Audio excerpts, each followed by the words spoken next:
Oke guys, welcome back to Cryptonesia bersama gue Toshi, di mana kita akan membahas segala sesuatu yang berhubungan dengan cryptocurrency dan blockchain.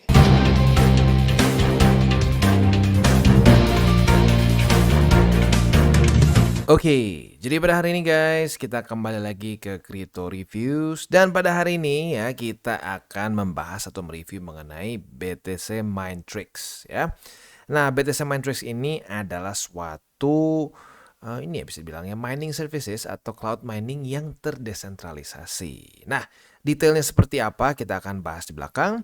Sebelum kita mulai, seperti biasa gua akan disclaimer dulu bahwa semua konten dari TCI ini bukanlah financial advice.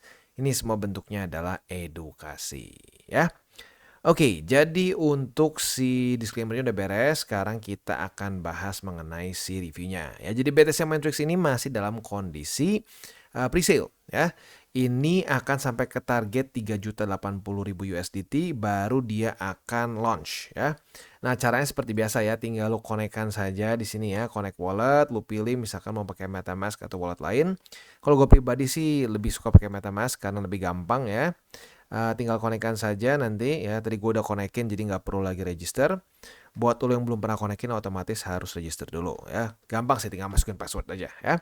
Nah, setelah itu lo bisa pilih beli dengan Ethereum atau USDT. Atau pilihan ketiga bisa juga menggunakan si BNB di sini ya. Dan jangan lupa juga di sini tuh kalau kalau lu beli secara kok melakukan transaksi gitu ya, lu butuh juga gas fee. Jadi jangan lupa juga Ethereum tetap ada sedikit ya. Selain dari untuk yang lo mau beli gitu. Bahkan kalau mau beli pakai USDT juga sama ya, harus ada Ethereum sedikit untuk gas fee ya. Nah, sekarang pertanyaannya, ini ada fundamentalnya nggak bang? Ya, karena cukup banyak project-project presale itu lebih ke meme coins. Nah, ini sedikit berbeda ya. Jadi si BTC Minetrix ini bisa dibilang ingin menyelesaikan permasalahan dari mining crypto. Yang sebenarnya ada dua biasanya ya. Yang paling besarnya. Yang pertama adalah kalau mining crypto yang dalam tanda kutip tradisional ya. Lu bikin mining rig sendiri ya di basement lu, wah lu bikin setup ya, tempatnya dibikin dingin supaya nggak overheat dan seterusnya. Ya otomatis biasa lah ya, permasalahan paling jelasnya adalah butuh modal besar begitu untuk mining Bitcoin, apalagi dengan hash rate yang sekarang lumayan tinggi ya. Sekarang itu di berapa nih? 420-an ya. Nah, jadi bisa dibilang ini akan membuat mining rig yang nggak terlalu kuat nggak akan bisa dapat kesempatan untuk ya dapat mining gitu ya. Nah, maka dari itu banyak sekali orang yang melakukan mining pool atau ikutan mining pool. Tetapi permasalahan kedua adalah mining pool juga cukup banyak yang scam gitu karena biasanya tergiur dengan ya reward yang besar begitu. Makanya ya harusnya dipilih-pilih begitu ya. Nah, BTC Matrix ini memberikan option ketiga di mana kita bisa staking ya, sistemnya kita seperti staking tokens tapi kita bisa mendapatkan kesempatan untuk mining Bitcoin. Nah, detailnya seperti apa kita akan bahas ya. Jadi seperti yang gue bilang tadi ya, tujuannya adalah untuk bisa kita mining Bitcoin dalam tanda kutip tapi dengan cara staking, dengan ya tentunya dengan cara yang decentralized ya. Nah, kalau kita di sini jadi mereka itu sistemnya kita membeli si token mereka nih, si BTC MTX. Setelah itu kita akan mendapatkan cloud mining credits.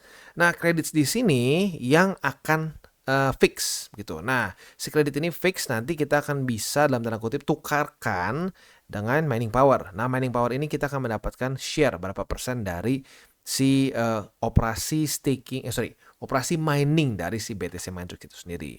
Jadi kesempatan untuk kesannya tiba-tiba dibawa kabur gitu ya. Karena biasanya gini kan, kita masukin dulu aset kita ke situ, nanti kita dapat berapa persen. Nah, pas kita udah masukin aset kita, tiba-tiba mereka kabur, waktu dananya udah cukup banyak, si mining pool yang bodong itu gitu ya. Nah, dengan cara seperti ini mengurangi kesempatan seperti itu. Kasar seperti itu ya. Nah, selanjutnya yang unik juga di sini adalah karena mereka menggunakan Ethereum network, jadi technically speaking kita ini menggunakan Ethereum gitu ya, dengan Ethereum network, jadi harusnya lebih mudah karena kita bisa pakai MetaMask dan berbagai macam wallet-wallet lain. Untuk kita mining pool yang biasa ya bisa dibilang mirip-mirip sih sebenarnya ya, cukup simpel juga. Jadi arguably itu cukup mirip lah ya.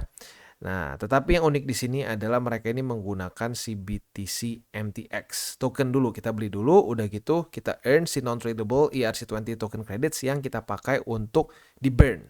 Nah, di burn ini tujuannya adalah untuk kita bisa mendapatkan Bitcoin Cloud Mining Power yang nanti tentunya semakin besar kita miliki, ya semakin besar juga share dari si mining pool BTC Matrix ini sendiri. Begitu ya. Nah, pertanyaannya case-nya apa nih ya yang mungkin kita bisa pertimbangkan dibandingkan dengan traditional cloud mining. Yang pertama adalah cost of entry point-nya ya. Di sini rendah ya. Pre-sale dan gak ada minimum buy. Nah, di sini high karena butuh ya minimum amounts yang besar ya, apalagi di mining pool yang sudah ternama begitu. Nah, itu juga mungkin penyebab lainnya orang banyak yang kena scam dari mining pools yang dalam tanda kutip main-main lah gitu ya, yang memang sengaja dia mau bawa kabur. Itu mereka biasanya kasih minimum mouse-nya kecil. Tapi kalau mining pool besar gitu ya, seperti Bitfury, Binance Pool dan lain-lain, itu biasanya nggak terlalu bisa kecil gitu. Nah, di sini karena masih bentuknya pre-sale, maka masih sangat kecil ya. Jadi si barrier of entry-nya ya lagi-lagi kecil. Safety dan security di sini decentralized dan juga menggunakan user owned tradable tokens. Di sini cash deposit. Nah, ini nih biasanya udah deposit tiba-tiba mereka kabur gitu ya. Nah, selanjutnya juga di sini resiko ya. Resikonya itu ya ini semua user control karena menggunakan MetaMask semua sistemnya ya, easy di withdraw dan sell. Di sini nggak ada refunds dan juga long term commitment. Ya, ada ini tergantung sih ya. Ada yang kita pilih lah berapa lama gitu kesannya ya. Jadi setiap cloud mining services ya beda-beda gitu. Simplicity. Nah, di sini kita bisa beli dengan Ethereum, BNB, USDT, Card dan seterusnya. Di sini contracts-nya cenderung complicated. Lebih complicated yes, tapi nggak semua ekstrim. Jadi tergantung lagi sama provider si cloud mining-nya ya. Nah, di sini untuk staking-nya ini dia lebih variable ya, bisa tergantung kita. Nah, di sini fixed time frame gitu ya. Nah, jadi kurang lebih seperti itu gambarannya untuk kita bisa nanti nge-burn-nya kayak gini ya saat kita sudah punya token. Misalkan di sini ada balance 100.000 BTC MTX. Nah, di sini nanti kita bisa burn, bisa stake dan juga bisa kita withdraw gitu ya. Nah, setelah itu kita akan punya hash power atau kita bisa kayak purchase si hash power-nya ini sendiri.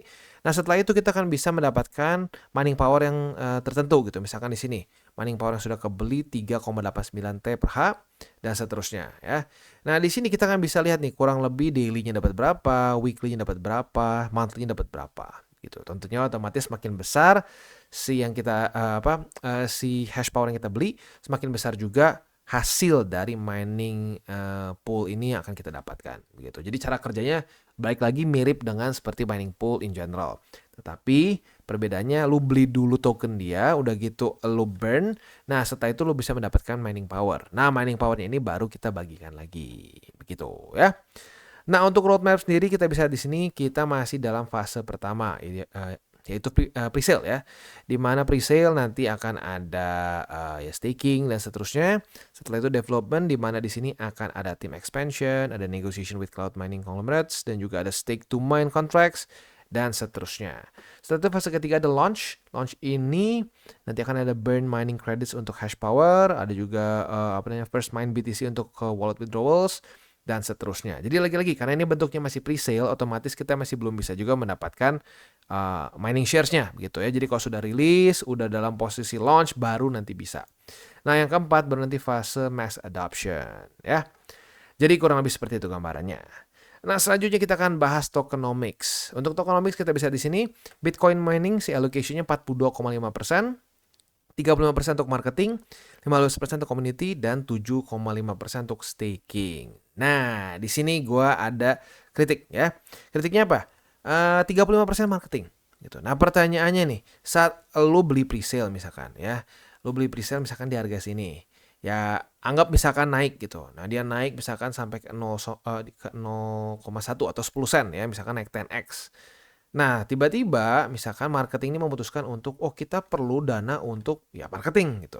Tiba-tiba dia jual misalkan 10 atau 20%. Tiba-tiba drop. Drop misalkan sampai ke angka 0,0 berapa? 0,01 lagi jadi kayak di sini di awal. Nah, kalau seperti itu apakah akan ngaruh ke si mining power yang akan dibeli begitu? Nah, itu salah satu yang gue mungkin bingung dari awal. Ini kan bukan suatu stablecoin gitu ya. Ini adalah suatu token yang bisa naik dan turun. Makanya ada kesempatan kita di pre-sale ini juga. Nah, tetapi kalau buat orang yang pengen fokus cuma mining aja, nggak berharap untung dari si pre-sale-nya, dengan alokasi 35% ke marketing ini, apakah ada kemungkinan bisa tiba-tiba malah jebol gitu ya. Jadi udah misalkan udah pump, tiba-tiba kedam lagi gara-gara dia ada alokasi yang besar dipakai untuk marketing gitu, atau mungkin untuk community dan seterusnya gitu. Nah, jadi ini salah satu hal yang mungkin kita harus lihat nih saat dia sudah launch, apakah si dana marketing ini di vesting kah? Harus ada seperti apakah untuk bisa keluar dananya? Karena kalau sampai tiba-tiba ini keluar semua ke market 35%, nah itu bisa jadi permasalahan gitu ya. Mungkin si ininya juga secara ekosistemnya semua bisa jadi shaky gitu ya. Nah, maka dari itu harusnya sih gue berharap pada audit, dan audit ini ada ngomongin soal ini marketing, si dana marketing ini kena vesting atau enggak gitu ya. Nah, ngomongin soal ini ya, perbedaannya nih. Sorry, bukan perbedaan, tapi perbedaan antara si token dan credits ya. Nah, mungkin ada yang bingung. Jadi token itu adalah si BTC MTX. Nah, BTC MTX ini adalah ERC20 token ya, atau utility token yang dipakai untuk di staking, untuk bisa earn mining credits atau di burn gitu. Nah, udahnya baru kita dapat non-transferable ERC20 token yang bisa di burn untuk cloud mining power. Jadi ini ada dua gitu, jangan sampai salah. Nah, setelah kita punya ini, kita bisa staking atau burn, baru kita punya mining power. Nah, dari situ kita bisa mendapatkan bagian dari si mining pool di sinilah kasarnya seperti itu ya. Dan untuk si launch date ini sendiri, seperti yang gue bilang tadi ya, dia itu hanya satu stage, jadi sampai dia ketemu dana yang cukup 3,3 juta lebih 80 ribu USDT, nah udah gitu nanti langsung launch ya. Jadi kurang lebih gambarnya seperti itu. Nah, untungnya di sini ya, pertanyaan gua dia diaudit atau enggak, ternyata diaudit ya. Dia diaudit oleh CoinSalt ya. Nah, CoinSalt ini mengaudit dia tanggal 20 September kemarin, berarti masih cukup baru ya, masih anget-angetnya nih, baru keluar dari oven. Kita akan coba lihat apa yang mereka temukan. Dan seperti yang kita sudah sering lihat ya, sayangnya CoinSalt ini gue udah lihat 4 kali atau 5 kali, audit dari mereka semuanya tidak ketemu masalah sama sekali. Di sini dia menyebut bahwa owner nggak bisa mengenable trading, nggak bisa juga mint new tokens, nggak bisa memblacklist address, nggak bisa bisa men-set si fee sampai 0%, owner nggak bisa exclude from fees, owner juga nggak bisa post contract ya, dan owner juga nggak bisa pasang maximum transaction amount.